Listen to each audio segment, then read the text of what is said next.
Hi students, നമ്മളുടെ project formulation and report എന്ന മൊഡ്യൂളാണ് നമ്മൾ ഡിസ്കസ് ചെയ്തുകൊണ്ടിരുന്നത്. അപ്പോൾ അതിനകത്ത് പ്രൊജക്റ്റ് അപ്രൈസൽ വരെ എത്തിയിരുന്നു. എന്താണ് ആ project appraisal, what is the meaning? അപ്പോൾ what is the meaning really? It is just the assessment of a project. ഒരു പ്രൊജക്റ്റ് അസസ് ചെയ്യാണ്. If we are seeing if that project will be feasible, if feasible only we want forward, അല്ലേ, മുന്നോട്ട് കൊണ്ടുപോകേണ്ടത് ആ project feasible ആകുമ്പോൾ മാത്രം. ആ കാര്യങ്ങളെയാണ് നമ്മൾ project appraisal കൊണ്ട് ഉദ്ദേശിക്കുന്നത്. So while appraising a project, the technical, financial, economic, managerial, commercial and social aspects are taken into consideration. നമ്മൾ നോക്കുക, അതിന് എല്ലാ രീതിയിലുള്ള ഫണ്ടിങ് ഉണ്ടോ, എല്ലാ രീതിയിലുള്ള മാനേജറൽ സപ്പോർട്ട് ഉണ്ടോ, കൊമേഴ്ഷ്യൽ സപ്പോർട്ട് ഉണ്ടോ, ടെക്നിക്കൽ സപ്പോർട്ട് ഉണ്ടോ, സോഷ്യൽ ആസ്പെക്ട്സ് ഉണ്ടോ. Only then we will take that project into a consideration. So that is called a project appraisal. So usually the financial institutions will appraise the project before granting loans for financing the project. ഒരു പ്രൊജക്റ്റിൻ്റെ validity അവരുടെ ഓരോ നമ്മളിപ്പോൾ ഒരു loan apply ചെയ്യുക, ഈ ഒരു project ചെയ്യണം, അതിന് ഇത്രത്തോളം ലോൺ വേണം, 2 കോടിയുടെ ലോൺ വേണം. So what that company will do, what that financial institution will do, they will study what is this project and what are the availability, what are the feasibility of, ഒരു feasibility study നടത്തും. ടെക്നിക്കലായിട്ടും സോഷ്യലായിട്ടും എല്ലാ feasibility study നടത്തും. Then we will see if it is good, then we will forward it, അല്ലേ. For these institutions, the project appraisal is a process whereby an independent and objective assessment of the various aspects of the project is made. Okay, so this is called a project appraisal. Next, we want to see what is the difference between a project appraisal and project evaluation. Project appraisal ഒന്നാണ്, evaluation വേറൊന്നാണ്. What is the difference? So both these terms we take normally, നമ്മൾ രണ്ടും ഒരുപോലെയാണ് പറയാറുള്ളത്. പക്ഷേ there is a kind of sort of difference between the two. The appraisal is a term used to refer to the assessment of the proposed project, or is a ex ante analysis. We analyze whether the proposed project is profitable or feasible with regard of the variable constraints. നമ്മൾ ആ പ്രൊജക്റ്റിൻ്റെ മുന്നേ നമ്മൾ ഒരു study നടത്തുക, analyse ചെയ്യുക, ഇത് profitable ആയിരിക്കുമോ feasible ആയിരിക്കുമോ എന്നൊരു സ്റ്റഡി നടത്തുന്നു, അതാണ് അപ്രൈസൽ. എന്നാൽ project evaluation refers to the assessment of the success and failure of an implemented project and an executed project.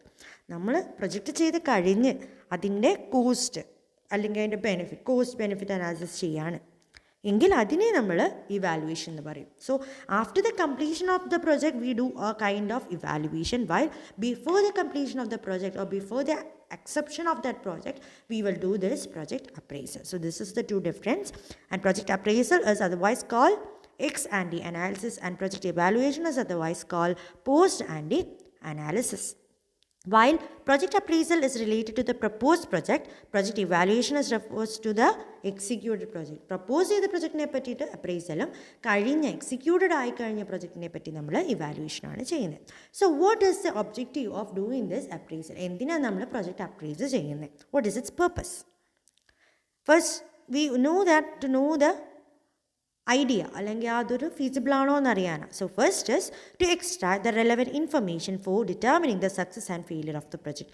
ഒരു പ്രൊജക്റ്റ് ജയിക്കാനോ തോൽക്കാനോ ഉള്ള സാധ്യത, അത് എന്തുകൊണ്ട് ജയിക്കുന്നു, എന്തുകൊണ്ട് തോൽക്കുന്നു എന്ന് നമ്മൾ ഐഡൻറ്റിഫൈ ചെയ്യാൻ വേണ്ടിയിട്ടാണ് നമ്മൾ അപ്രൈസൽ ചെയ്യുന്നത്. അപ്പോൾ നമ്മൾ ഏത് സിറ്റുവേഷനാണോ അവരെ ഫെയിലിയർ ആക്കുന്നത്, what we will do, we will reduce that situation, or we will find some remedy for that situation, and which is the area where we want to concentrate for the success of the project. That is also determined by the project appraisal. അപ്പോൾ ഫെയിലിയറും അതുപോലെ സക്സസ്സും എവിടെയാണോ ഒളിച്ചിരിക്കുന്നത് അത് identify ചെയ്യാൻ വേണ്ടിയിട്ടാണ് നമ്മൾ appraisal ചെയ്യുന്നത്. Second, to apply the standard yardstick for determining the rate of success or failure of the project.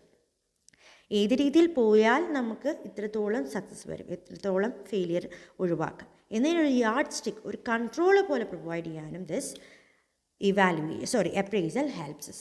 So it helps us to apply the standard yardsticks for controlling the extent of the success or the rate of the success and failure of a project. Third, to determine the expected cost and benefit of the project. നമ്മൾ estimate ചെയ്യും, ഒരു budget ഇടുന്ന പോലെ. Project appraisal ചെയ്യുമ്പോഴേ നമുക്കൊരു budget value കിട്ടത്തുള്ളൂ. ഇത്രത്തോളം cost ഉണ്ടാവും, ഇത്രത്തോളം ബെനിഫിറ്റ് അതിൽ നിന്ന് നമുക്ക് കിട്ടും, അപ്പോൾ നമുക്ക് ഈ പ്രൊജക്റ്റ് ഇങ്ങനെ ചെയ്യാം എന്നൊരു തീരുമാനമാക്കാൻ വേണ്ടി. So to have a expected cost and benefit of the project we do this appraisal, and last to arrive at a specific conclusion regard the project, that if it is feasible or not. ആ project feasible ആണോ അല്ലയോ എന്നുള്ള ഒരു കൺക്ലൂഷനിൽ എത്താൻ വേണ്ടിയിട്ട് നമുക്ക് എന്ത് ചെയ്യാം, this project appraisal is essential. So why this project appraisal is done, or what is project appraisal? It is done before the execution of the project to know what are the problems that we will face in the project. So to determine the extent of success and failure of a project, to expect the cost and benefit of this project, and to derive a conclusion about this project, we do this project appraisal. Then what are the steps in project appraisal? Project appraisal ചെയ്യണമെങ്കിൽ എന്തൊക്കെ steps follow ചെയ്യണം? First step is the economic aspect is taken into consideration. That is, it indicates a priority use. Economic aspect മനസ്സിലാക്കി പല ആസ്പെക്ട്സുകളാണ് എടുക്കുന്നത്. അപ്പോൾ ആദ്യം നമ്മൾ അതിൻ്റെ ആ പ്രൊജക്റ്റിൻ്റെ എക്കണോമിക് ആസ്പെക്ട്സ് മാത്രം നോക്കി. അപ്പോൾ ഏതൊരു സ്ഥലത്തോട്ടാണ് നമുക്ക് റിസോഴ്സസ് കൂടുതൽ കൊടുക്കുന്നത്, എവിടെയാണ് ഫിനാൻസ് കൂടുതൽ കൊടുക്കേണ്ടത്, എവിടെയാണ് ഫിനാൻസ് കുറഞ്ഞ് കൊടുക്കേണ്ടത്. അപ്പോൾ അതിന് വേണ്ടി നമ്മൾ പ്രയോറിറ്റൈസ് ചെയ്യണം. ഏത് ആക്ടിവിറ്റി ആണോ major, it will be the first priority. which is the minor, which will be the last priority. അപ്പം എന്താണ് ഏറ്റവും ഇമ്പോർട്ടൻ്റ്, അതിന് ഫസ്റ്റ് പ്രയോറിറ്റി, ഏറ്റവും ലീസ്റ്റ് ഇമ്പോർട്ടൻ്റ് ആയിട്ടുള്ള ലാസ്റ്റ് പ്രയോറിറ്റി ഇട്ട് അതിനനുസരിച്ച് നമ്മുടെ ഫിനാൻസ് അലോക്കേറ്റ് ചെയ്യുക. That is A first thing. Second step is technical aspects. We will study what is the technical aspect of this project. So in which we will involve the study of the scale of the project and the process adopted. ഏത് process adopt ചെയ്യുന്നത്, നമ്മൾ കുറച്ചുകൂടെ ചീപ്പായിട്ടുള്ള ഒരു പ്രോസസ്സാണോ, or is it an expensive process? If we want to employ such kind of expensive process or not, ചീപ്പാണോ expensive ആണോ, ഇതിലേതാണോ അതിൻ്റെ favourable, that we are identify. That is called the technical aspects. We are studying the technical aspect. First we will study the economic aspect, second the technical aspect, the third organizational aspect, that is examiner suitability. ഏത് എക്സാമിനറിനെയാണ് ഈ പ്രൊജക്റ്റിന് ഇടേണ്ടത്, ആരായിരിക്കും ഇതിന് best suited. ഇപ്പോൾ supervisor ആയിട്ട് ആരെ വിൽക്കണം, who will be taking the full responsibility, who will be controlling the total team. അത് ഒരു ഓർഗനൈസേഷൻ റിലേറ്റഡ് അല്ലേ, ഓർഗനൈസേഷൻ സ്ട്രക്ചർ റിലേറ്റഡ്, അത് ഐഡൻറ്റിഫൈ ചെയ്യുക, ദ ഓർഗനൈസേഷൻ ആസ്പെക്ട്സ് മനസ്സിലാക്കുക എന്നുള്ളതാണ് third step. Fourth one is the managerial aspects, like it scrutinizes the adequacy and competence critically. നമ്മളുടെ ഓരോ ആൾക്കാരുടെ മാനേജേഴ്സാണ് അവരെ കൺട്രോൾ ചെയ്യുന്ന പ്രൊജക്റ്റിലെ പല ഏരിയാസും. ഇപ്പോൾ മെറ്റീരിയൽ ഹാൻഡ്ലിങ്ങിന് മെറ്റീരിയൽ മാനേജർ ഉണ്ടാവും അല്ലേ, പിന്നെ പ്രൊഡക്ഷന് വേണ്ടി പ്രൊഡക്ഷൻ മാനേജർ ഉണ്ടാവും, inventory manager, production manager, HR manager, finance manager, marketing manager, അങ്ങനെ പല മാനേജേഴ്സ് ഉണ്ടാവും. അപ്പോൾ അവർ കോമ്പിറ്റൻ്റ് ആണോ, if they are well capable of doing this thing or controlling that whole team, അതറിയാം. അതേപോലെ അവരുടെ advocacy, if we are having enough people to monitor these project, ഇതെല്ലാം ഐഡൻറ്റിഫൈ ചെയ്യുക എന്നുള്ളതാണ് managerial aspects. Next fifth step is commercial aspect. That is it indicates the capacity of the project. നമ്മൾ ഈ project മുന്നോട്ട് കൊണ്ടുപോയി കഴിഞ്ഞാൽ അതിൽ നിന്ന് നമുക്ക് എത്രത്തോളം റവന്യൂ കിട്ടുന്നു. ഇപ്പോൾ മെട്രോ എന്ന് പറഞ്ഞൊരു പ്രൊജക്റ്റ് ആണെന്ന് നമ്മൾ എക്സാമ്പിൾ പറഞ്ഞുകൊണ്ടിരുന്നത്. അപ്പോൾ അങ്ങനെ ഒരു മെട്രോ പ്രൊജക്റ്റ് നമ്മൾ ഇറക്കിയാൽ എത്രത്തോളം അതിന് അക്സെപ്റ്റബിലിറ്റി വരുന്നുണ്ട്, അല്ലെങ്കിൽ എത്രത്തോളം നമുക്ക് റവന്യൂ അതിൽ നിന്ന് ജനറേറ്റ് ചെയ്യാൻ പറ്റും. That we are studying. It is A commercial aspect. Commercially നമുക്ക് എന്ത് ഗുണമാണ് കിട്ടുന്നത് ആ പ്രൊജക്റ്റ് കൊണ്ട്. Then last financial aspect. That is we will determine the financial viability. Financial viability എത്ര ഉണ്ട്, ഇപ്പോൾ റവന്യൂ എത്രയുണ്ടോ അതേപോലെ തന്നെ എന്തൊക്കെ ഫിനാൻഷ്യൽ വയബിലിറ്റിയാണ് പ്രൊജക്റ്റിന് ഉണ്ടാവുക. ഇതൊക്കെയാണ് major steps of project appraisal. First economic aspect, second the technical, organisational, managerial, commercial, financial. So totally 6 steps are there in the project appraisal: study of economic, technical, organizational, managerial, commercial and financial aspects of the project. So ഇതിൽ ഓരോന്നാണ് ഇവിടെ discuss ചെയ്തിരിക്കുന്നത്. First economic aspects ആണ്. അപ്പോൾ നമ്മൾ പ്രൊജക്റ്റിനെ evaluate ചെയ്യും. നമ്മളൊരു project ചെയ്യുന്നതിൻ്റെ ഉദ്ദേശം എന്താ, പ്രോഫിറ്റ് എന്നാണ്. അപ്പോൾ പ്രോഫിറ്റ് നമ്മൾ എത്രത്തോളം കിട്ടും, പ്രോഫിറ്റ് കിട്ടാൻ നമ്മൾ എങ്ങനെ നമ്മുടെ റിസോഴ്സിനെ അലോക്കേറ്റ് ചെയ്യണം, റിക്വയർമെൻറ്റ് എങ്ങനെയാണ്, raw materials requirement, what is the level of capacity, how to utilize these resources, what is the anticipated sales, what is the anticipated expense, what is the anticipated project. Anticipated എന്ന് പറഞ്ഞാൽ എന്താ, നമ്മൾ ഒരു forecast ചെയ്യുന്ന പോലെ anticipate ചെയ്യുക, ഇങ്ങനെ ആയിരിക്കാം എന്ന് നമ്മൾ ചിന്തിക്കുന്നത്. So all this will be determining how this project is viable or not. Viable ആണോ അല്ലയോ എന്ന് പറയുന്നത് ഈ കാര്യങ്ങളായിരിക്കും. So these we are studying in the economic appraisal. So the project's compatibility with the macro economic environment. ഇപ്പോഴത്തെ government policy ആയിട്ടും ഇൻഡസ്ട്രിയുടെ policy ആയിട്ടും നമ്മുടെ പ്രൊജക്റ്റ് എങ്ങനെ പോകുന്നു, അല്ലെങ്കിൽ നമ്മളിപ്പോൾ ഡിമാൻഡ് ആൻഡ് സപ്ലൈ നമ്മുടെ പ്രൊജക്റ്റുമായിട്ട് ചേർന്ന് പോകുന്നു, നമുക്കിപ്പോൾ അതിൻ്റെ ആവശ്യമുണ്ടോ എന്നത് സ്റ്റഡി ചെയ്യുന്നു. Then what is the market share of the product supplied by the project, ഈ പ്രൊജക്റ്റ് കാരണം ഉണ്ടാകുന്ന പ്രൊഡക്റ്റിന് എത്രത്തോളം മാർക്കറ്റ് ഷെയർ റിസീവ് ചെയ്യും. What is availability of the resources, how we will have what is the evaluation of the facilities and assistance, ഗവൺമെൻറ്റിൽ നിന്ന് subsidy കിട്ടുമോ, export യൂണിറ്റിൽ നിന്ന് സബ്സിഡി കിട്ടുമോ, ടാക്സ് ഹോളിഡേയ്സ് ഉണ്ടോ, ടാക്സ് എക്സംഷൻസ് കിട്ടുമോ. So these are studied in the economic aspects. Second financial ആസ്പെക്ട്സിലാണെങ്കിൽ എങ്ങനെയാണ്, we are studying this before the project, ആ പ്രൊജക്റ്റിന് മുന്നേ ചെയ്യും. Because finance is a blood of the business അല്ലേ, ഏറ്റവും കൂടുതൽ നമുക്ക് ആവശ്യം വരുന്ന ലൈഫ് ബ്ലഡ് എന്ന് പറയുന്നത് ഫിനാൻസാണ്. അപ്പോൾ അതിനെപ്പറ്റി പഠിക്കുക എന്ന് വെച്ചാൽ നമ്മളുടെ പല ഫാക്ടേഴ്സ് ഓഫ് പ്രൊഡക്ഷൻസ് ഉണ്ട്, ലൈക്ക് ലേബർ, മെഷീൻ, മെറ്റീരിയൽ, ഇതിനെല്ലാം നമുക്ക് എന്താ ഫിനാൻസ് ആവശ്യമുണ്ട്. അപ്പം ഫിനാൻസ് എന്ന് പറയുമ്പോൾ തന്നെ നമുക്ക് ഫിക്സ്ഡ് ഫിനാൻസും വേണം, ദെൻ വർക്കിംഗ് ക്യാപിറ്റലായിട്ടും വേണം. ഫിക്സ്ഡ് ഫിനാൻസ് വെച്ചാൽ ഇപ്പോൾ ലാൻഡ് വാങ്ങാൻ വേണ്ടിയിട്ട്, മെഷീനറി വാങ്ങാൻ വേണ്ടിയിട്ട്, അതെല്ലാം എന്ന് പറഞ്ഞാൽ നമുക്ക് കുറേ വർഷങ്ങളിലേക്ക് അതേ മെഷീനറി അതേ ലാൻഡുമാണ് യൂസ് ചെയ്യുന്നത്, അതൊക്കെ ഫിക്സ്ഡ് എക്സ്പെൻസാണ് അല്ലെങ്കിൽ ഫിക്സ്ഡ് ഫിനാൻസാണ്. പിന്നെ വർക്കിംഗ് ക്യാപിറ്റൽ ഫിനാൻസ് ആവശ്യമുണ്ട്, വെച്ചാൽ ഡെയിലി റുട്ടീൻ ആക്ടിവിറ്റീസിന് വേണ്ട ഫിനാൻസ്. ഇപ്പം നമുക്ക് ലേബറിന് കൊടുക്കുന്ന ക്യാഷ് ഉണ്ടാവും, അതുപോലെ നമ്മളുടെ റോ മെറ്റീരിയൽസ് പർച്ചേസ് ചെയ്യാൻ ക്യാഷ് കൊടുക്കുന്നുണ്ടാവും, ഇതൊക്കെ വർക്കിംഗ് ക്യാപിറ്റൽ ഫിനാൻസ്. അപ്പോൾ ഈ ഫിനാൻസ് എല്ലാം അറിഞ്ഞാലേ ആ ഫിനാൻഷ്യൽ ആസ്പെക്ട്സ് എത്രത്തോളം ആ പ്രൊജക്റ്റിന് കിട്ടുമെന്ന് അറിഞ്ഞാലേ നമുക്ക് പ്രൊജക്റ്റ് മുന്നോട്ട് കൊണ്ടുപോകണോ വേണ്ടിയോ എന്ന് അറിയാൻ പറ്റത്തുള്ളൂ. So this is studied in financial appraisal. So we will study the cost of project, what is the means of financing the project, എവിടെ നിന്നൊക്കെ നമുക്ക് ഫണ്ട് കിട്ടും, ബോറോഡ് ഫണ്ടാണോ അതോ ഓൺഡ് ഫണ്ടാണോ എന്ന് വെച്ചാൽ നമ്മുടെ സ്വന്തം ആ കമ്പനി റൺ ചെയ്യുന്നവരുടെ തന്നെ ഫണ്ടാണോ, അതോ we are buying from any other person like a financial institution or some other persons. Then the cost of production and what is a cash flow estimate, what is a projected balance sheet എങ്ങനെയിരിക്കും, balance ആകുമോ എന്നതൊക്കെയാണ് നമ്മൾ financial ആസ്പെക്ട്സിൽ നോക്കുക. പിന്നെ നമ്മൾ commercial ആസ്പെക്ട്സിൽ നോക്കുന്നത് നമ്മുടെ മാർക്കറ്റിനെ മനസ്സിലാക്കുകയാണ്. മാർക്കറ്റിൻ്റെ സൈസ് എത്രയാണ്, മാർക്കറ്റിൻ്റെ ഗ്രോത്ത് എങ്ങനെയാണ്, ഈ ഒരു പ്രൊഡക്റ്റ് നമ്മൾ മാർക്കറ്റിലേക്ക് ഇറക്കിയാൽ മാർക്കറ്റിന് അതിൽ റീച്ച് കിട്ടും, നമ്മുടെ കസ്റ്റമേഴ്സ് ആ പ്രൊഡക്റ്റ് വാങ്ങുമോ ഇല്ലയോ, എത്രത്തോളം നമുക്ക് ടാർഗറ്റ് കസ്റ്റമേഴ്സ് ഉണ്ട്, നമ്മുടെ മാർക്കറ്റിൻ്റെ സൈസ് എത്രയാണ്, എത്രത്തോളം വളർച്ചയുണ്ട്, നമ്മുടെ ഡിമാൻഡ് സപ്ലൈ എങ്ങനെയാണ്, അതേപോലെ നമ്മളുടെ സ്ട്രെങ്ത്ത്, നമുക്ക് കോമ്പറ്റീറ്റേഴ്സ് ഉണ്ടാവും, നമ്മളൊരു പ്രൊഡക്റ്റ് ഇറക്കുകയാണെങ്കിൽ അതേപോലെ തന്നെ പ്രൊഡക്റ്റ് ഇറക്കുന്ന അല്ലെങ്കിൽ സിമിലർ ആയിട്ടുള്ള സപ്ലിമെൻ്ററി പ്രൊഡക്ട്സ് ഇറക്കുന്ന വേറെ കമ്പനികളുണ്ടാവും. അപ്പോൾ അവരുടെ സ്ട്രാറ്റജി എന്താ, അല്ലെങ്കിൽ അവരുടെ സ്ട്രെങ്ത്തും വീക്ക്നെസ്സും എന്താ, നമ്മളുടെ സ്ട്രെങ്ത്തും വീക്ക്നെസ്സൊക്കെ എന്താ, അതെല്ലാം ഐഡൻറ്റിഫൈ ചെയ്യൽ. അതേപോലെ what if we are having in international market, നമ്മുടെ ഡൊമസ്റ്റിക് മാർക്കറ്റ് അല്ലാതെ ഇൻ്റർനാഷണൽ മാർക്കറ്റ് എക്സ്പോഷർ ഉണ്ടോ, നമ്മുടെ പ്രൊഡക്റ്റിൽ പുറത്ത് രാജ്യങ്ങളിൽ സപ്ലൈ ചെയ്യാൻ പറ്റുമോ എന്നതെല്ലാം പഠിക്കുന്നു. അതേപോലെ ഒരു ഇമ്പോർട്ട് സബ്സ്റ്റിറ്റ്യൂട്ട് ഉണ്ടോ, ഇപ്പോൾ ഏതെങ്കിലും ഒരു പ്രൊഡക്റ്റ് നമുക്കിവിടെ ഉണ്ടാക്കുന്നില്ല, അപ്പോൾ നമ്മളെല്ലാം ഇമ്പോർട്ട് ചെയ്യുക, ഇമ്പോർട്ട് എന്ന് വെച്ചാൽ നമ്മൾ നാട്ടിലേക്ക് കൊണ്ടുവരുന്ന പ്രൊഡക്റ്റാണ്, അപ്പോൾ അതിനെ സബ്സ്റ്റിറ്റ്യൂട്ട് ചെയ്യുന്ന രീതിയിലാണോ നമ്മുടെ പ്രൊഡക്റ്റ്, അങ്ങനെയാണെങ്കിൽ എന്താ നമുക്ക് കുറേ ഫോറിൻ എക്സ്ചേഞ്ച് സേവ് ചെയ്യാൻ പറ്റും, നമ്മൾ കുറേ പൈസ അങ്ങോട്ട് കൊടുക്കണ്ട അല്ലേ, ആ പ്രൊഡക്റ്റ് വാങ്ങാൻ വേണ്ടി ഇമ്പോർട്ടിന് വേണ്ടി നമ്മൾ പൈസ കൊടുക്കണ്ട, നമ്മൾ കൂടുതൽ എക്സ്പോർട്ട് ചെയ്യാൻ ശ്രമിക്കാം. We can reduce this import by the import substitute. So these are studied in the commercial aspect or the market analysis, the size, the target audience, then the competitors, their strength, if we are having any exposure, then what is if our product becomes a import substitute, etc. പിന്നെ നമ്മൾ organisation aspects പഠിച്ചു എന്ന് പറഞ്ഞാൽ എന്തായിരുന്നു, നമ്മുടെ management എങ്ങനെയാണ്, ആരൊക്കെ control ചെയ്യുന്നു. That if one or other lacking the bank may introduce a course for assistance, ഇപ്പോൾ ഷോർട്ട് ടേം ആയിട്ടുള്ള എന്തെങ്കിലും റിക്രൂട്ട്മെൻറ്റ് വേണോ, സ്റ്റാഫിന് ആവശ്യമുണ്ടോ, അങ്ങനെയുള്ള കാര്യങ്ങളെല്ലാം നമ്മൾ സ്റ്റഡി ചെയ്യുന്നതാണ് ഓർഗനൈസേഷൻ ആസ്പെക്ട്സ്. പിന്നെ നമ്മൾ ടെക്നിക്കൽ ആസ്പെക്ട്സ് ആയിട്ട് എന്താ, നമ്മുടെ പ്രോസസ്സിനെ പറ്റി പഠിക്കുക. അപ്പോൾ പ്രോസസ്സ് പഠിക്കണമെങ്കിൽ നമുക്ക് അതിനുള്ള നമ്മുടെ പ്രൊജക്റ്റ് റൺ ചെയ്യാൻ പറ്റിയിട്ടുള്ള ഒരു ലൊക്കേഷൻ ഉണ്ടോ, നമുക്കതിലേക്കുള്ള water supply, power supply, transport, communication facility ഇതെല്ലാം ഉണ്ടോ എന്ന് സ്റ്റഡി ചെയ്യുക.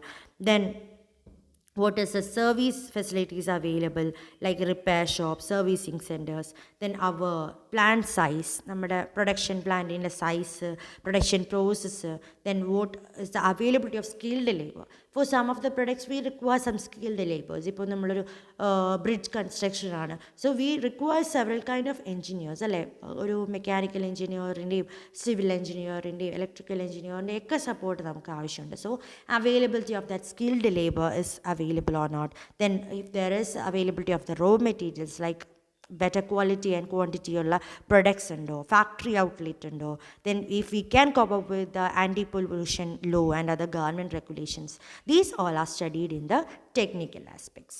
And the last, managerial aspect. That is, if the person who are going to control this person, if they are having such kind of managerial qualities, ഒരു നല്ലൊരു manager competence ഉണ്ടോ, ആ project fail ചെയ്യാതെ സക്സസ്സിലേക്ക് എത്തിക്കാൻ പറ്റുമോ എന്നതെല്ലാം study ചെയ്യുന്നതാണ് this managerial aspects. So totally there are 6 steps that we want to study. First one, the economic aspect, the technical, organizational, managerial, commercial and financial aspects. So these are the steps in project appraisal. Next, what are the modern techniques of project appraisal? നമ്മൾ steps പറഞ്ഞു. ഇനി എന്തൊക്കെ techniques ഉപയോഗിച്ചിട്ടാണ് നമുക്ക് project appraisal ചെയ്യാൻ പറ്റുന്നത്? So modern quantitative techniques എന്ന് ചോദിച്ചാൽ the first one is system analysis. So this refers to the set of techniques concerned with the analysis procedures and other methods of doing things and with the design implementation of new and superior system. So we are studying if we are having a consistent and unarbitrary manner.